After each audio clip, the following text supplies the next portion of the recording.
there is no problem in the United States Constitution. It supports the bill of this representative and this senator. And I will stand ready to answer legal questions that may come up at the end. Representative Pody is going to come down. Yeah!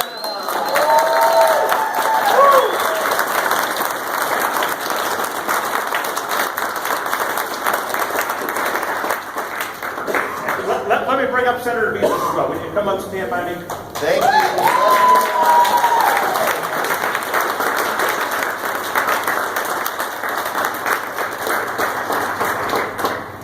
First, I want to tell you, I seen somewhere in the news that it says, lawmaker here is from God.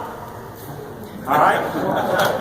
I want to tell you, I pray to a living God. Amen. And when I pray, I expect Him to answer me, okay? Amen. Yes, I pray, and yes, I expect my prayers to be answered, okay? And I do want to tell you that when this ruling came out, I believe that I heard that it was wrong and that people need to stand up for their Christian values. We cannot just let this go by. Right. Right. So, morally, I believe we have to stand. But at the same time, they trampled our Constitution. They trampled exactly what 81% of us voted on, and that is to be a man and a woman to be in marriage. No more, no less. And it said, when we voted on this 10 years ago, we said we anticipate a Supreme Court ruling. We thought about that. That's why the language was very specific when it said, even if a court rules against us, even if a court rules against us, here in Tennessee, we are going to stand. And my bill is doing nothing more, the bill that we're carrying is doing nothing more than reminding the folks, reminding the legislature, we're only upholding what we already voted on, what already came to all of us.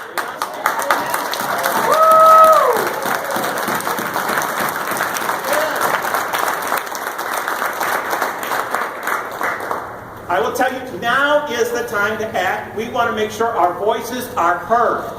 We want to make sure that the legislatures, everybody knows that we're going to hold them accountable to nothing more than what our constitutional oath says. Senator Beavers, do you have anything to add? I don't think I could add anything to this. This is about not only morality, it's about states' rights. It's about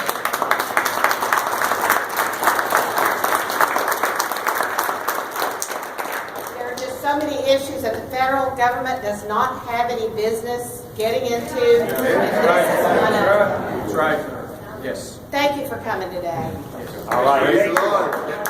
And we're here to answer any questions for the president that might have questions as well. What are you going to do about the Attorney General and his staff? That's the problem. And that's a great question. That's a great question. So the amendment that we filed says this, that even if the Attorney General decides that he does not support our bill or does not want to support what we're passing, we have made provisions that the Speaker of the House and the Speaker of the Senate can hire outside counsel. There's already funds that they have allocated for them. The next time we need to do this, we need to have an elected Attorney General that we can hold them more accountable.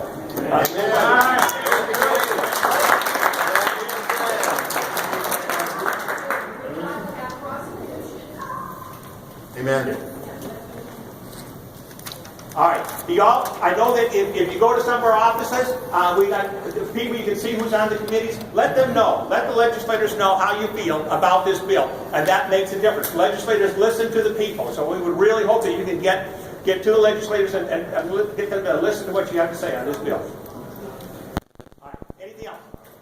Thank you all. Thank you all.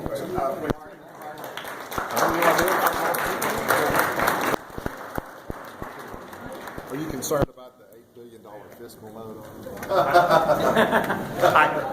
You know what? There is an 8.5. There is an 8.5 billion with a B. $8.5 billion fiscal note on here. All right. We know that is 25% of the state budget.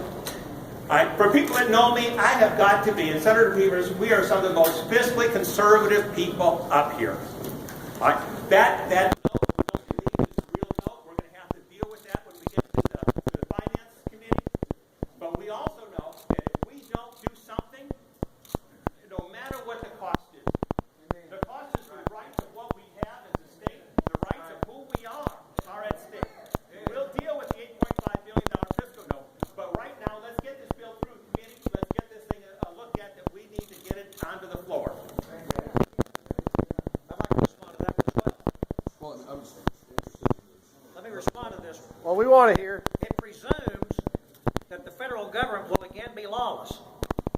because they have no right to deny funds to the state for anything within state law or the state constitution. And so the fiscal note presumes that they will again break the law, as the Supreme Court's done already. And so I don't believe it's a real fiscal note, and I think that it will eventually show itself to be proven fallacious. Yes. Representative Pody, do you think that you have the votes in committee to get this bill voted tomorrow? I am hoping with this crowd we can get the votes that I need to pass it in this committee. Have you talked to committee members? I have not taken a vote count yet, but I will be taking a vote count tomorrow when I'm presenting the bill. I have not gone to each legislature and asked them, are you going to vote for this bill or not? And I'm letting the people of the state of Tennessee go to their legislature and get them to know where they feel on this bill.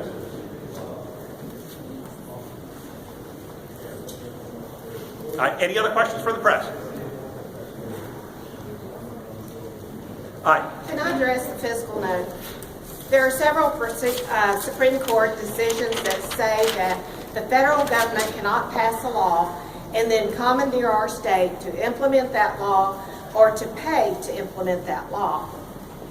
There's not a federal law. The Supreme Court decided to take this issue up. There is no corresponding federal law. However, in Tennessee, we do have a constitutional amendment that defines marriage. So we want to stand up for the law in Tennessee. And the law in Tennessee is that marriage is between one man and one woman. The fiscal note is completely bogus. You said it's not only moral. What do you say to those on the other side who say this is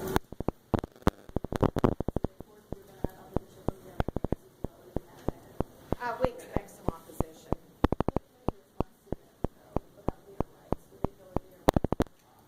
And what we feel on that is this. The people of Tennessee, 81% of the people have voted on that. That came to the people of Tennessee and asking. And that decision was made 10 years ago when we said, what should marriage be defined as? And it was this issue at that point on the other side, and they made their case. The people of Tennessee spoke, and they clearly, overwhelmingly said, people in Tennessee want marriage between one man and one woman.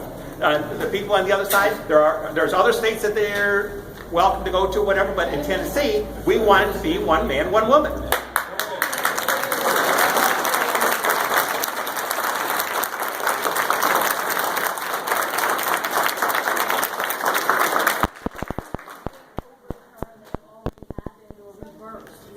The marriage applications have changed.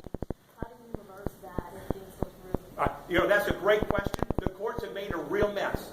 And it's going to be up to the courts to straighten out some of the mess that they made. What my bill is not going to address that. It's only going to address this.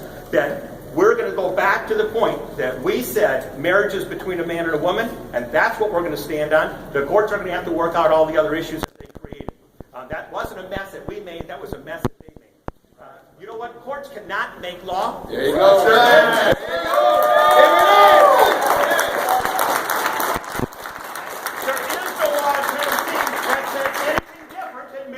Between a man and a woman. Show me a statute anywhere in Tennessee where it says marriage is between a man and a woman. A court cannot make a law to force us to do that. It is just unconstitutional. It's not within their rights. Yes? And you know, and we don't get in the House to direct Secretary of State, 501c3, or the exact way organization, like the lawyers, ACLU, etc. And the goal of that 501c3 is that whole thing.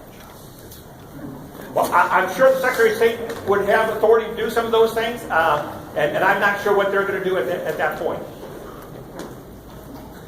All right. Any other questions you all got? All right. Again, thank you guys for being here. Please go see the legislators, especially the ones on the committee. We need all the support and help we can get, okay? Thank you.